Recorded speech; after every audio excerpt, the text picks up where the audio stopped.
नमस्ते एवरीवन, कैसे हैं आप सब। First of all heartiest congratulations to all दो स्टूडेंट्स जिन्होंने सीए इंटर के दोनों ग्रुप क्लियर करके सीए फाइनल में एंट्री ले ली है। तो ये बहुत ही आपके लिए एक बड़ी अचीवमेंट है। Believe me, you are just one step closer to becoming a chartered accountant. तो ये वीडियो बनाने के पीछे मेरा एम सिर्फ उन लोगों को कॉन्ग्रेचुलेट करना नहीं था, बल्कि उन बच्चों को एक मैसेज देना था जो कि इस बार अनफॉर्चुनेट रीज़न से क्लियर नहीं कर पाए। Don't get dishearten please. Life में अप्स एंड डाउन्स होते रहते हैं। मैं अपना एक्सपीरियंस बता दूं, मैं भी जब सीए इंटर उस टाइम पे आईपीसीसी हुआ करता था, मैंने दिया था, तो मेरा भी फर्स्ट अटैम्प्ट में क्लियर नहीं हुआ था। मेरा सेकंड अटैम्प्ट में क्लियर हुआ था। एंड मैंने भी लाइफ में पहली बार फेलियर फेस किया था नवंबर 2016 सीए आईपीसीसी, या फिर आपके टाइम पे अभी इंटर है। तो यार मैं भी थोड़ा सा शॉक हुआ था कि यार जो बंदा स्कूल टाइम से टॉपर था, जिसके 12th में 91% थे, जिसने CSCPT जो आपका फाउंडेशन है उस टाइम पे फर्स्ट अटैम्प्ट में क्लियर किया, वो सीए इंटर का एक भी ग्रुप क्लियर नहीं कर पाया। तो मेरे मन में भी जो बहुत सारे डाउट्स आए थे जो खुद को लेके, एंड जो बिलीव मी, आप जितना इस चीज़ के बारे में सोचोगे कि मुझ में कुछ कमी है, अपने आप को कोसते रहोगे, तो it's just a waste of time. कि मैं आपको बता दूं कि देखो, आपको स्क्रीन पे दिख रहा होगा, इस बार का अगर हम जो रिज़ल्ट देखें, सीए इंटरमीडिएट एग्ज़ाम मई 2016 का रिज़ल्ट जो है, उसमें 91,000 बच्चे, 91,237 टू स्पेसिफिक बच्चे ऐसे थे कि जिन्होंने ग्रुप 1 दिया था, और उसमें से आप देख सकते सिर्फ 9350 बच्चे ही ग्रुप 1 क्लियर कर पाए। मतलब पासिंग परसेंटेज कितना है, 10.25। तो आप सोच लो कि अप्रॉक्सीमेटली अगर मैं 10 भी लूँ तो हर 10 में से सिर्फ एक बच्चा पास हुआ है ग्रुप 1। एंड अगर मैं सेकेंड ग्रुप की बात करूँ तो उसमें जो 16.11% का पासिंग रिजल्ट है, 64,381 बच्चों ने ग्रुप 2 दिया था, एंड सिर्फ 10,372 ही बच्चे क्लियर कर पाए। बोथ ग्रुप्स की मैं बात करूँ तो 33,304 बच्चों ने बोथ ग्रुप्स दिया था, एंड उसमें से जो पास हुए वो थे 2820, मतलब 8.47%। तो मैं ये तो बिल्कुल नहीं कहूँगा कि ये बहुत अच्छा जो रिज़ल्ट है कि बहुत सारे बच्चे पास हुए, नहीं, ऐसा बिल्कुल भी नहीं है। 10%, 16%, 8%। इस बार के पेपर भी आपने देखे होंगे सीए इंटर के जो आए थे, खासकर एफएम, वो बहुत ही डिफ़िकल्ट था। एंड ठीक है, मतलब फेल होना कोई बुरी बात नहीं है। फेल का फुल फॉर्म ही है फर्स्ट अटेम्प्ट इन लर्निंग। मतलब आप अगर फेल होते हो, इसका मतलब ये नहीं कि आप हार चुके हो, इसका मतलब आप कुछ सीख रहे हो। आपकी जो आप सीख रहे हो उसमें आपका सबसे पहला स्टेप जो रहता है first attempt in learning, FAIL। तो जो चीज़ों को इस तरीके से पॉजिटिवली जो हमें देखना चाहिए कि ठीक है, इस बार मेरा क्लियर नहीं हुआ, कोई बात नहीं, अगले बार मैं इतने अच्छे मार्क्स से पास होऊंगा कि सब लोग देखते रह जाएंगे। तो वो एम होना चाहिए हमारा। क्योंकि मैं भी बता दूँ, मैं भी जब CA IPCC में था तो मेरे 192 आउट ऑफ 200 थे, सॉरी आउट ऑफ 400 थे। 200 का पासिंग था, मेरे आए थे 192। मतलब 8 मार्क्स से मैं फेल हुआ, सिर्फ 8 मार्क्स से। देखो, तो उस टाइम मुझे भी जो खुद पे डाउट हुआ था कि यार मैंने ये क्या कर दिया, ऐसा नहीं होना चाहिए था, मैं पास हो सकता था। बट फिर मैंने जब एनालाइज़ किया तो मुझे पता चला कि क्या क्या गलतियाँ थी मेरी। तो मैंने जो जो गलतियाँ की थी मैं आपको बताता हूँ। सबसे पहला तो मैंने राइटिंग प्रैक्टिस ऑलमोस्ट ना के बराबर किया था। मैं जब भी पढ़ाई करने बैठता था तो अच्छा ये क्वेश्चन है, इसका ये सॉल्यूशन है, जो कैलकुलेटर पे प्लस माइनस किया, हाँ ठीक है टैली हो रहा है, ऐसे करके मैं खुश हो जाता था कि हाँ चलो ठीक है, जो कैलकुलेटर पे आंसर आ रहा है वो ही इसका जो फाइनल आंसर है। तो मैं ये चीज़ देख के बहुत खुश हो जाता था कि चलो ये वाला क्वेश्चन अपना हो गया, ये वाला चैप्टर अपना हो गया। बट मुझसे इतनी बड़ी गलती हुई कि मैंने राइटिंग प्रैक्टिस नहीं की। मतलब अगर देखो, आप कभी भी कोई क्वेश्चन सॉल्व करते हो तो मतलब ज़रूरी नहीं है कि एग्ज़ाम में जो आपके क्वेश्चन आ रहे हैं वो बुक में से जो कॉपी पेस्ट होके आ जाए। कुछ ना कुछ नया क्वेश्चन आएगा, नए तरीके से आपको पूछा जाएगा, तो उसके लिए आपको प्रिपेयर्ड रहना है। और वो जो प्रिपरेशन कैसे होंगी, जब आप चीज़ों को लिख के प्रैक्टिस करना स्टार्ट करेंगे। जब आप टेस्ट सीरीज़ देंगे 3 घंटे एग्ज़ाम वाले एनवायरनमेंट में, आप जो बैठ के अपना 100 मार्क्स का पेपर जब अटेम्प्ट करोगे, तो आपको एक्चुअल में पता चलेगा कि आपकी प्रिपरेशन क्या है। ठीक है,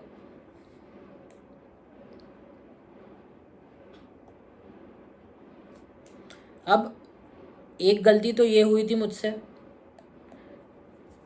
कि मैंने राइटिंग प्रैक्टिस नहीं की थी। और मैं एकदम दावे के साथ कह सकता हूँ कि आप में से मेजॉरिटी ऑफ बच्चों ने भी राइटिंग प्रैक्टिस या तो नहीं की होगी या फिर बहुत ही इनसफिशेंट अमाउंट में की होगी। तो जो राइटिंग प्रैक्टिस हमको सबसे पहले करना है, जो भी क्वेश्चन, अब देखो प्रैक्टिकली पॉसिबल नहीं है कि हर एक क्वेश्चन को मैं लिख के देखूँ, सॉल्व करूँ, बट जो क्वेश्चन में मुझे ऐसा लगता है कि हाँ ये जो क्वेश्चन है इसमें थोड़े से अच्छे एडजस्टमेंट है, वो कहीं ना कहीं मुझे लगता है कि इसको एक बार मैं जो बिना देखे इसका सॉल्यूशन मैं इसको सॉल्व करूँ और फिर उसको मैं एक्चुअल आंसर से जो कंपेयर करूँ कि उसमें जो किस तरीके से सॉल्व किया गया था और मैंने किस तरीके से सॉल्व किया। तो ये आपको सबसे पहली चीज़ इम्प्रूव करनी होगी कि सिर्फ देखते हुए नहीं चलना है, आपको बीच बीच में कुछ क्वेश्चंस ऐसे लगे जो कि हाँ ये अच्छा वाला क्वेश्चन था, उसको एक बार प्लीज़ राइटिंग प्रैक्टिस करके देखिए। It's a must to do thing. दूसरा, मैंने कोई भी टेस्ट सीरीज़ नहीं दी थी।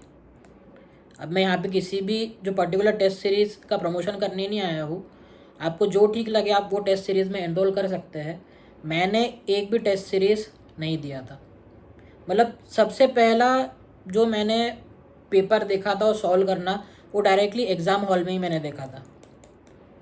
एग्ज़ाम हॉल में CA IPCC नवंबर 16 वाली एग्ज़ाम में सबसे पहला वाला जो पेपर था अकाउंट्स का, मैंने सबसे पहली बार तब लिख के देखा था। बताओ इससे बढ़िया और क्या जो बेवकूफ़ वाली चीज़ हो सकती है कि आप सबसे पहले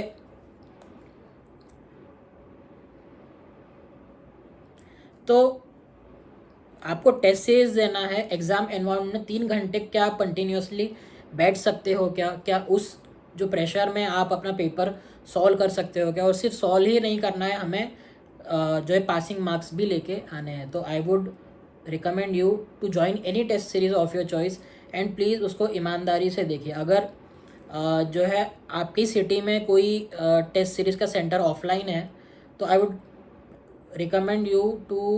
वुड सजेस्ट यू कि प्लीज़ वहाँ पे जाके एक बार बैठ के 3 घंटे आप जो लिख के देखिए। ठीक है, तो जो क्या 2 चीज़ बताई मैंने, एक तो राइटिंग प्रैक्टिस करनी है हमें, दूसरा हमें टेस्ट सीरीज़ देना है। तीसरा क्या चीज़ है? तीसरा ये चीज़ है कि 1.5 डेज रिवीजन। जैसे अभी आपका 1 सितंबर से CA 2026 से आपका CA इंटर का पेपर स्टार्ट होने वाला है। ठीक है, उसके बाद आपका पेपर रहेगा 3 सितंबर को।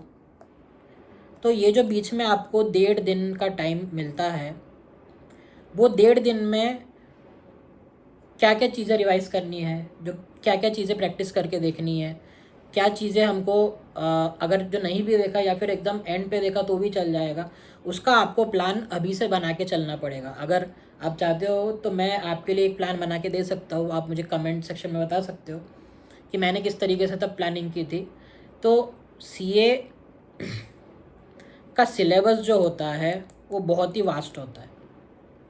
इसको 1.5 डेज में रिवाइज करना इज़ नेक्स्ट टू इम्पॉसिबल। और मैं आपसे कह भी नहीं रहा हूँ कि आप पूरा 100% जो है सिलेबस देख के जाओ, लेकिन कुछ ऐसे टॉपिक्स जो आपको लगते हैं या फिर जो पास्ट पेपर ट्रेंड के हिसाब से जो काफ़ी रिपीट होते हैं क्वेश्चंस, जिस टॉपिक पे रिपीट होते हैं, एक बार वो तो आपको देखना ही है, प्लस जो चैप्टर आपका थोड़ा सा वीक है उसको भी आपको देख के चलना है। जो चैप्टर आपका स्ट्रॉन्ग है और ऐसा लगता है कि ये तो मैं कर ही लूँगा बिल्कुल, उसको सबसे लास्ट प्रायोरिटी पर रखिए आप, ठीक है। तो 1.5 डेज़ में किस तरीके से हमको पूरे सिलेबस का या फिर मेजॉरिटी ऑफ द सिलेबस का रिवीजन करना है, ये आपको अभी से सोच के चलना पड़ेगा, ठीक है। तो मैंने भी ये प्लानिंग नहीं की थी, इस वजह से मैं फेल हुआ था। तो 3 चीज़ें आपको मैंने बताई, एक तो राइटिंग प्रैक्टिस, दूसरा टेस्ट सीरीज़, तीसरा 1.5 डे रिवीजन। चौथी जो चीज़ आती है वो है कॉन्फिडेंस। अधिकतर बच्चे सीए की कोई भी एग्ज़ाम में फ़ेल इस वजह से होते हैं क्योंकि उन्हें खुद पे कॉन्फिडेंस नहीं होता है, और ख़ासकर वो बच्चे जो ऑलरेडी एक बार फेल हो चुके हैं, उनका कॉन्फिडेंस लेवल जो डाउन होता है, मैं आपको क्या बताऊँ। मेरा खुद का लेवल ऑफ कॉन्फिडेंस एकदम ज़ीरो पहुंच गया था जब मैंने सबसे पहली बार मेरा सीए आईपीसीसी या फिर सीए इंटर का रिज़ल्ट देखा था तब। तो ये कॉन्फिडेंस आपको गिरने नहीं देना, और ये कॉन्फिडेंस आपका कैसे इम्प्रूव हो सकता है, यही जो स्टार्टिंग के मैंने आपको 2 पॉइंट बताया कि राइटिंग प्रैक्टिस और टेस्ट सीरीज़, यही एक तरीका है कि आप अपने कॉन्फिडेंस को बूस्ट कर सकते हो। अच्छा, तो कॉन्फिडेंस और तो जो किस तरीके से इसको करना चाहिए, तो सबसे पहले तो आपको आपके मन में नेगेटिव थॉट्स भी आते हैं कि यार इस बार क्या होगा मेरा, मैंने जो पढ़ाई की है क्या मैं उसमें पास हो पाऊँगा या नहीं। सबसे पहले ये सारे जो ख्याल है ये दिमाग से निकाल दीजिए। आप इसको एज अ चैलेंज लीजिए कि ठीक है, इस बार मैं जो क्लियर नहीं हो पाया, अब इस बार मैं सितंबर में जब एग्ज़ाम दूंगा तो हर एक पेपर में एग्जाम्शन ला के बताऊँगा। ये आपको एज अ चैलेंज लेना चाहिए, ठीक है। तो इस तरीके से आपके जो कॉन्फिडेंस बूस्ट हो सकता है। And please stop comparing, 5th point, stop comparing your self with others. Stop comparison. Believe me, जिस दिन आप दूसरों से कंपेयर करना बंद कर दोगे, उस दिन से आपको दिखेगा कि आपकी एक्चुअल पोटेंशियल क्या है, ठीक है। आपको अपने दोस्तों से कंपेयर नहीं करना है कि अरे मेरा दोस्त तो पास हो गया, मैं नहीं पास हुआ, तो शायद मुझ में कुछ कमी होगी, ऐसा वैसा करके। ऐसा बिल्कुल भी सोचने की ज़रूरत नहीं है आपको। प्लीज़ कंपैरिजन बंद कीजिए। एंड जो बच्चों के पेरेंट्स से भी हाथ जोड़ के रिक्वेस्ट है कि प्लीज़ बिल्कुल भी प्रेशराइज़ ना करें अपने बच्चे को, क्योंकि ये एग्ज़ाम ही बहुत डिफ़िकल्ट है। आपने जैसे देखा यहाँ पे मैंने आपको बताया कि सिर्फ 10%, 16%, 8% बच्चे पास हो रहे हैं। तो ऐसी एग्ज़ाम में अगर आप अपने बच्चे को डांटते हो या फिर उसको डीमोटिवेट करते हो कि अरे तेरा नहीं हुआ, तेरे दोस्त का तो हो गया, तो ये सब करने से उसके फेलियर के चांसेस और ज़्यादा बढ़ जाएंगे। तो प्लीज़ कंपैरिजन करना छोड़ दो। अगर कंपेयर करना भी है तो खुद से कंपेयर करो कि मेरे जो अभी के जैसे 300 मार्क का पेपर था, तो उसमें पासिंग आपको 150 चाहिए, लेकिन कोई रीज़न से आपका 140, 142 आया है ऐसा स्कोर, या फिर इससे भी कम आया हो, जो भी हो। तो आपको इस बार चैलेंज लेना है कि ठीक है, इस बार मुझे 140 मार्क्स आए हैं, तो अगली बार मैं कुछ ऐसा जो चमत्कार करके बताऊंगा कि मुझे कम से कम 180 से लेकर 200 के बीच में स्कोर आ जाए। ये अपने को चैलेंज लेना है। देखो, अपने को पास होना तो एक जो मैंडेटरी चीज़ है ही, लेकिन उसको एज ए चैलेंज लेके अच्छे मार्क्स से पास होना, ये आपका जो कॉन्फिडेंस लेवल टेस्ट करता है, आपका पेशेंस टेस्ट करता है। जैसे जो मेरा भी फर्स्ट अटेम्प्ट में स्कोर था 192 आउट ऑफ 400, जो पासिंग के लिए चाहिए था 200, तो सिर्फ 8 नंबर से मैं फेल हुआ था। क्या आप गेस कर सकते हैं कि अगले अटेम्प्ट में, यानी मई 2017 सीए आईपीसीसी वाले अटेम्प्ट में मेरे 400 में से कितने मार्क्स हैं? क्या आप गेस कर सकते हो? तो मेरे 400 में से मार्क्स आए थे 251। कहाँ 192, कहाँ 251। 3 पेपर में मुझे एग्जाम्शन आए थे। अकाउंट्स में मुझे आई थिंक 49 थे। लॉ में तो मुझे पहले ही एग्जाम्शन मिल गया था 62। फिर उस टाइम पे कॉस्ट और एफएम, एक सेकेंड, कॉस्ट और एफएम का पेपर जो मिक्स हुआ करता था, उसमें मुझे मिले 74। और इसके पहले वाले अटेम्प्ट में देखोगे ना आप, कॉस्ट एफ में मुझे मार्क्स थे 31 से मैं सीधा इसको लेके गया 74, मतलब डबल से भी ज़्यादा। और जो टैक्सेशन वाला सब्जेक्ट था उसमें मुझे आए थे 67। टोटल इसका होता है 67, 74, 48 था ये, तो 251। अब मैंने सोचा था सिर्फ कि मैं एक ही ग्रुप का प्रिपेयर करके गया था और दूसरे ग्रुप का सिर्फ मैंने ग्रुप गो थ्रू किया था। तो अब हुआ ऐसा कि मैंने तो सिर्फ ग्रुप 1 के लिए जो तैयारी की थी, और ग्रुप 2 का मैं साइड बाय साइड जो किया जा रहा था थोड़ा बहुत, कि चलो एग्ज़ाम तो दे देते एक बार एक्सपीरियंस आ जाएगा। मैंने जो तैयारी 90% तैयारी मैंने सिर्फ ग्रुप 1 की थी। ग्रुप 2 की आप मान सकते हो कि 10% मैंने तैयारी की होगी। तो 251 मार्क्स मेरे ग्रुप 1 में थे। ग्रुप 2 में मेरे मार्क्स थे, देखो पहले आपके ग्रुप 1 में 4 पेपर हुआ करते थे और ग्रुप 2 में आपके 3 पेपर हुआ करते थे, मतलब 4 + 3 7। तो ये 4 पेपर में तो मुझे 251 आ गए। ये 3 जो पेपर भी मैंने दिए इसमें मुझे 134 आया। एंड लकीली, आप इसको लक बोलो या फिर शायद से मैंने मेहनत की थी उसमें, हर एक पेपर में मुझे 40 या उससे ज़्यादा थे। तो अब ऐसा हुआ कि 134 आउट ऑफ 300 है, ये देखा जाए तो इसको फेल बोल सकते हैं, लेकिन क्योंकि सब में 40 मार्क्स के ऊपर था, यहाँ पे 251 में से 16 मार्क मैंने उधार ले लिए, जिसको क्या बोला जाता है, सेट ऑफ। तो मैंने 16 मार्क का सेट ऑफ का बेनिफिट लिया एंड मेरे ग्रुप 1 क्या हो रहा है,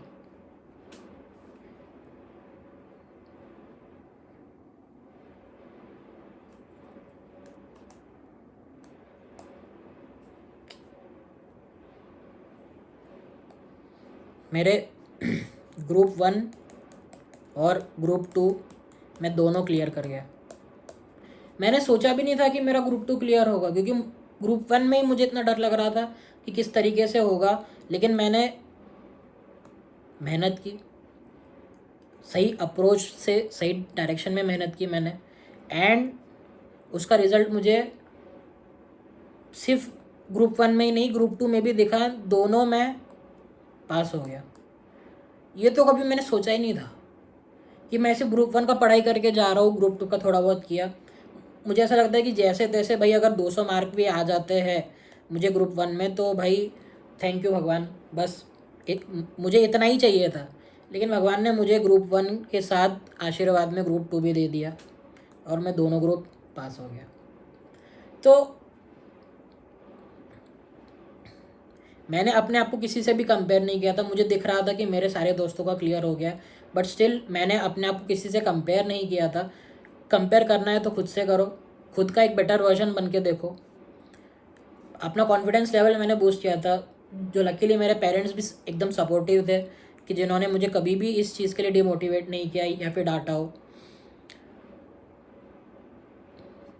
1.5 डेज़ का रिवीजन मैंने प्लान कर लिया था, राइटिंग प्रैक्टिस टेस्ट सीरीज सब करके गया था मैं, एंड तब जाके मुझे ये वाला रिज़ल्ट देखने को मिला, ग्रुप 1 और ग्रुप 2 दोनों क्लियर। तो यार जब मैं कर सकता हूँ, और सिर्फ मैंने सीए ही क्लियर नहीं किया, सीए तो मैं बना, उसके साथ साथ मैं एक एजुकेटर भी बना,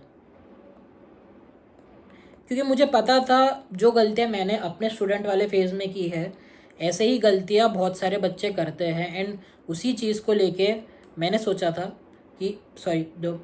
सोचा कि मैं एजुकेटर बनूं, और मैं उन सारे बच्चों की अगर हेल्प कर पाया, मैं कि जो प्रॉब्लम मैंने फ़ेस की थी, जो गलतियाँ मैंने फ़ेस की थी, अगर मैं उन बच्चों की हेल्प कर पाया और उसमें से एक भी बच्चा अगर उसको फॉलो करके पास हो जाता है, तो ये मेरे लाइफ की सबसे बड़ी अचीवमेंट होगी, बिलीव मी। तो ये वीडियो बनाने के पीछे मेरा एम सिर्फ यही था कि प्लीज़ नेवर गिव अप, ठीक है। टाइम जो ख़राब आता है, टाइम सबका अच्छा आता है। टाइम का सबसे इम्पॉर्टेंट फैक्टर ये है कि वो बदलता है। आपके साथ अभी बुरा हुआ है, कल को अच्छा होगा। और अगर आज आपके साथ अच्छा हुआ है तो उसको ओवर कॉन्फिडेंस में लेके गलतियाँ मत करो प्लीज़। जो बच्चे सी ए इंटर के दोनों ग्रुप क्लियर कर चुके हैं, पहले तो कॉन्ग्रेचुलेशन उनको। लेकिन अभी आपको ये एकदम ओवर कॉन्फिडेंस में नहीं आ जाना है कि सी ए फाइनल भी मैं फर्स्ट अटेम्प्ट में ही निकाल लूँगा, तो कैसे भी करके। एकदम ओवर कॉन्फिडेंस भी नहीं होना चाहिए और अंडर कॉन्फिडेंस भी नहीं होना चाहिए, एकदम जो है उसको बैलेंस करके हमें चलना है, ठीक है। तो ऐसा कुछ मैंने किया था। अगर आपको डिटेल में स्ट्रेटेजी चाहिए कि सर आपने कैसे, जो किस तरीके से अकाउंट्स की पढ़ाई की थी, किस तरीके से टैक्स की पढ़ाई की थी, आपको जिन सब्जेक्ट में एग्जामेशन आया था उसमें आपने कैसे लाया था, तो अगर आप चाहते हो कि मैं उसका एक प्लान बना के दूँ, देन डू कमेंट। मैं आपको बहुत ही जल्द एक बहुत अच्छा सा जो कि पॉसिबल प्लान है, ठीक है, वो मैं आपको बना के दूंगा। एंड यस, आज के लिए सिर्फ इतना ही, बहुत बोल लिया मैंने। तो ठीक है, इसी चीज़ से अगर आप में से किसी एक बच्चे का भी कॉन्फिडेंस अगर बूस्ट होता है तो मुझे बहुत अच्छा लगेगा। सो आई थिंक यहाँ पे वीडियो एंड करना चाहिए, ठीक है। टेक केयर, बाय, अच्छे से पढ़ो, दिल लगा के पढ़ो।